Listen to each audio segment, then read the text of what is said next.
Hello students, we are going to discuss about theory of nucleation and growth continuation part. Work of nucleation represent an energy barrier which control the kinetics of embryo building.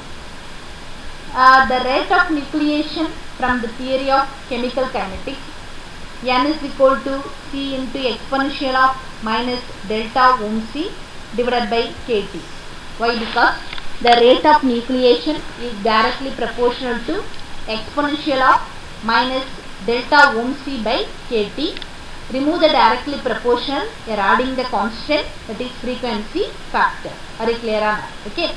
So here capital N is nothing but nucleation rate number by centimeter cubes again. C is equal to frequency factor, delta ohm c, that is work of nucleation. Here capital K is nothing but Boltzmann constant. So here 1.3805 into 10 to the power of minus 16 ergens per gram mole Kelvin. T is the temperature. So what is the relation Boltzmann constant and Avogadro number? K is equal to Na by capital R. Or here we should take the gas constant value is equal to R naught.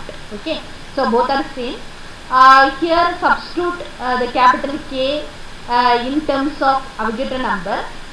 C into exponential of minus delta ohm c into Na by R naught into T. Are you clear on that? Okay, this is equation number 14. Substitute delta ohm c from equation 13 in equation 14. Finally we get n is equal to c into exponential of minus 16 pi gamma cube Vm squared Na by 3 n squared R naught T whole cube ln s whole square. Are you clear on that? Okay. So here n is the nucleation rate number by centimeter cube second. K is the Boltzmann constant. Na is the Avogadro number. R naught is the gas constant. C is the frequency factor. Okay. Frequency factor capital C represent the rate at which individual particle strike the surface of the crystal. Formation of water droplet from saturated vapor is concerned, it is the order of 10 to the power 24. Its value from solution is not known. Nucleation rate, that is capital N, is dominated by ln s, so in the exponent. Numerical values for interfacial tension are also unknown or uncertain. They can be calculated from solid state theory. For ordinary salt, the range of gamma 80 to 100 x per centimeter square. So interfacial measurement can be done through the optical tensiometer by pendant drop shape analysis. So interfacial tension can be related to the drop shape by the equation. Are you clear on that? Okay. So with these values of capital C and gamma, for a nucleation rate of 1 nucleus per second per centimeter cube.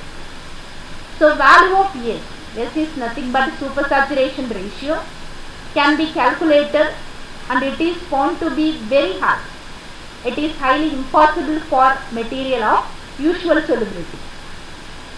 So homogeneous nucleation in ordinary crystallization from solution never occurs. That's why the all nucleation in this situation are heterogeneous, different phase. Precipitation reaction. What is precipitation reaction? Formation of an insoluble salt when two solutions containing soluble salts are combined.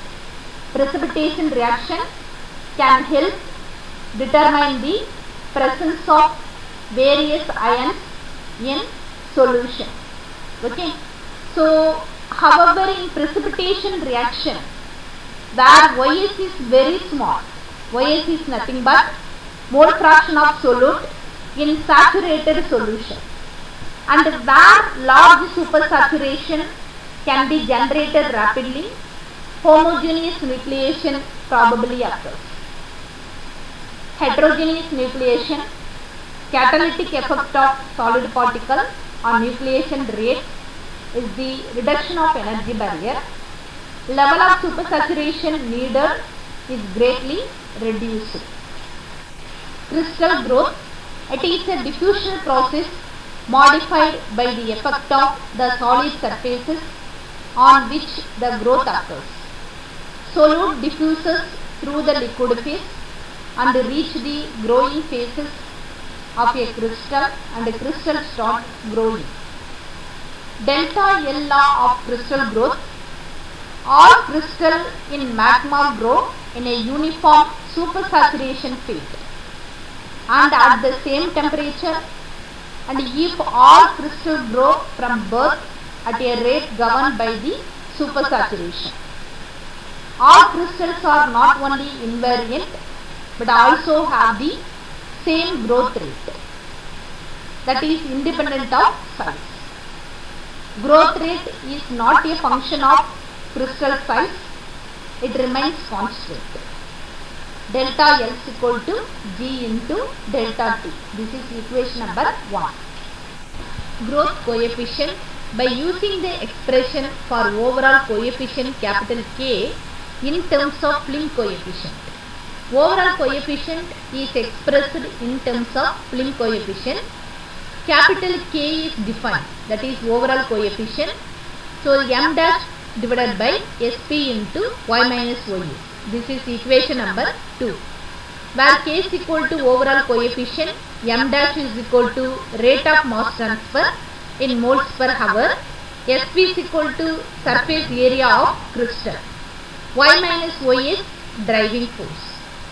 For invariant crystal of volume Vp, this volume is directly proportional to the cube of its characteristic length capital L. So Vp is directly proportional to L cube. Remove the directly proportional, we are adding the constant small a is the constant. Are you clear? This is equation number 3. So mass of the crystal is equal to volume of the crystal into molar density, m is equal to Vp into rho m. Already we have Vp value, that is crystal volume, Al cube. Substitute here. Finally we get mass of the crystal m is equal to Al cube into rho m. This is equation number 4. Differentiate equation 4. What is equation 4? M is equal to Al cube rho m. From this expression, A into rho m is a constant. This expression differentiate with respect to t. M and L is a variable. In LHS side, dm by dt is equal to RHS side, A into rho m is a constant. L cube differentiation 3L square dl by dt. So refer the previous slide. dl by dt is equal to capital G from delta law. So substitute here. Final expression dm by dt is equal to 3A L square rho m into G. Are you clear? Okay. So the dm by dt is equal to m dash. So this is the equation number 5. So the ratio between specific surface area to volume, that is Sp by Vp. What is Sp here? The crystal shape is the cubic shape. So the Sp is directly proportional to 6L square. Remove the directly proportional, we are adding the constant small a. Sp is equal to 6AL square. Substitute here. Vp is the volume. Volume already we have. Refer the previous slide. Vp is equal to Al cube. Divide these two values. Finally we get ratio between specific surface area to volume 6 by L. Are you clear or not? Okay, this is equation number 6. Substitute equation 5 and 6 in equation 1. Finally we get capital K is equal to rho m into G by 2 into y minus ya. From that, growth coefficient capital G is equal to 2 into y minus ya into K divided by rho m. Are you clear or not? Okay. So thank you for your attention.